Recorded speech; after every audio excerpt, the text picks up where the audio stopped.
Welcome to the PU. Welcome to you. And we have a winner from our contest last week. Jay Mahler correctly guessed that the name of the mystery song was... Josette's theme from Dark Shadows. Yes, ancient history for a lot of Pew viewers. Now Ernie... Viewers, as we're Ernie calling. would say that that is not Josette's theme because he says that the music box does not play the right song. Well, that's true because we've been watching Dark Shadows on Hulu recently, and they've been playing that the epic story arc. And the music box song does not match the song. That And they're I playing say on the that it show. does. All right. Well, You're wrong. okay. Well, so were a lot of other people who guessed. Yes, So- Molly Rubin. Yes. The theme song to Bewitched. That's the most ridiculous thing I've ever heard. No No. self-serving or no self-respecting. We're self-serving. We're talking about self-respecting. TV watcher would have guessed Bewitched. And the thinking, the theme song from Jeopardy. Well, actually, I can see that one. I can see that one. Yep. Yeah, that is. It's very similar. I wonder if. Okay. It's like Madonna and Lady Gaga. And then somebody guessed the theme song from Beauty and the Beast, the show from the 80s, which, no, it was not that. No. And the And somebody thought it was I Dreamed a Dream, that hideous song. About I dreamed a dream. So, congratulations, Jay. But send us an email because we don't know your address. Yeah, we don't know where you live. We want to know where you live, Jay. No, not for that reason, but just to send you stuff. Yeah, and also, did we find out if he's a subscriber or not? Because you have to be a subscriber to win. We assumed you were since you... Yeah, but we can't assume anything. All right, so prove to us, Jay, that you're a subscriber. Yes. Oh, and for those of you wondering, who the hell is Josette? Who the hell is Josette? Oh, my... Dark Shadows. Nobody out there is wondering who the hell Josette is. Everybody knows who Josette is. No, that's not true. Who is it? It's Barnabas. Well, I can't say because our cameraman hasn't gotten to that part of the show yet. Okay, just let's say it's the love interest of a vampire on a late 60s soap opera. But she's much more than that. But she's much more than that. She's got something extra. She's a witch. But not a penis. And she turned him into a vampire. Stop telling people. Well, he wouldn't go out with her. All right. Now, we're introducing... And she's perfect. She has every right to turn him into a vampire. Okay, more on that after this break. We sure are cute for two ugly people. I don't see what anyone can see in anyone else. Welcome back. The nerves of being on international television. Some Dark Shadows fan have knew gotten to me because of and course he thinks he's a because Dark of Shadows course expert. Josette is not a witch. Angelique is the witch, and everybody knows that. Except Michael Alig, the professed ultimate Dark Shadows fan. Which he is. He talked about himself like he was in the room. Josette was just his love interest. And Angelique turned him into a vampire because he liked Stop Josette. telling people the plot. Well, You're spoiling the... I have to prove that I'm a Dark Shadows fan, otherwise people won't believe me. All right. We have a new segment. What is it? Remember, it's called Looks We Love. Oh yeah, Looks We Love. We're going to focus... Michael wanted And to we talk spent about... a lot of time coming up with that name. It was very creative. Get it? Because it's looks that we love. So we called it Looks That We Love. Why? Because we love Oh, yeah. it.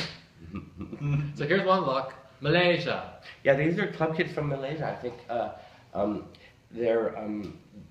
it's almost like the second generation club kids did it better than the first generation, and the third generation did it better than the second. It's like they keep getting better. Right, because the drugs are better. No, that's not what it is. People don't Yeah, it is. know, Yeah, Ernie. because now Molly is drugs so much are better. bad. No, People do not. Molly is so People much do better. not do drugs anymore. Molly is so much better than ecstasy. Oh my God, we are not going to have this conversation. Again? No, we're going to Italy now. And these are some Italian club kids. And it's interesting also the way it's spread around Yeah, it's a global sensation. Somebody's idea.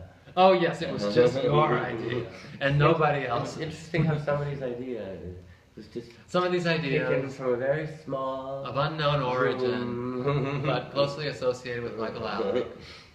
Are you saying it was James St. James? Is that what you're trying to say? I'm saying that it was. Are you saying it was James St. James? Because if that's what you're saying, then you know where the door is. You're saying it's James St. James. No, I'm not. I'm asking if you're saying this. That's not what I was saying. Because James says it's James St. James. I was saying it was a group of people in New York City that all made creative inputs. It was a group. Well, they were actually. I'm going to be generous and say that there were 5 of us in the beginning, and that James was one of them. Okay. And the 5 were? And the 5 were me, Michael Tron, Julie Jules Kilke, and sometimes James St. James tagged along. But well, we've settled that. Yeah, but he never came up with any ideas or anything. Okay. I was. Yeah, I could have. No. And we are getting testy today with you. Bitches want to know. But before we get to bitches want to know, I just wanted to flash this picture. When Ernie makes a mistake, then it's funny. But when somebody else makes a mistake, and it doesn't have to be necessarily me, could be anybody else you do the show with. We're not pointing You could be anybody else you do the show with. A number of people. A number of people. But when they make mistakes, it's the end of the world. When you make a mistake, it's funny. I see. Okay, so. I'm flashing this piece of artwork on the screen. Which I think is really cool. Yep, it's inspired by one of Michael's self-portraits. And I think they actually did a better job than I did. Good job. Well, it's the example of the progression of things, you know. Yep. That's it. So, bitches want to know. Progression of things. Tyler Belay asked if we remember our Chicago trip. Well, actually, we took so many trips to Chicago, it's all like a big blur. Because it was easily a dozen trips. Yeah, and they all kind of run into each other. Right, but the common denominator is that we often had parties at Crowbar or Shelter or Cairo. What was the gay bar that we would do? Vortex. Yeah. The Boom Boom Room. Often Bird Bardot would be the door person at those parties, and he was often there. Oh, I remember all of them. Penny Squish, and Christasy. Giggles. Christasy. Let's see who else. Michael Mangiaforte. Yeah, I remember that. And John Boy. Oh, John. That's where I met John Boy. And a cast of hundreds. Do you know that John Boy has turned out to design shoes for like Valentino now? Yes, yeah. Something. Well, he went to FIT and majored in shoe design, and upon his graduation, he worked for a number of companies, including major sports. It's interesting. All the club kids, the ones like Dean Bowery, the ones that didn't become junkies and actually had day jobs, became very successful. I don't know that Dean had a day job, but he designed clothes for me, and now he designs dresses for Vera Wang. Yes.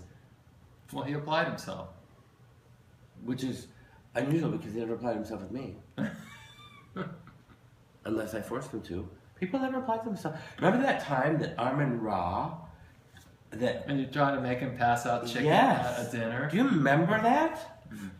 I mean, the one time that I asked somebody to do some work at a club, one time in 7 years of Disco 2000, 6 years of Disco 2000, that I asked anybody to do any work. And it was like I'd asked him to eat shit. It was outrage. I'd asked this club kid, Armin Ra, who is the... Who is now a master of the theremin. Oh yeah, that Star Trek thing. The theremin. Yeah, the Star Trek thing. But what did she... who is she? Princess Zoraya. Yes. Who... After that day, we never spoke again, and she moved in with Kyoki after that, and when I called Kyoki from Peru, she would hang up on me. Well, that concludes this rambling episode of The PU.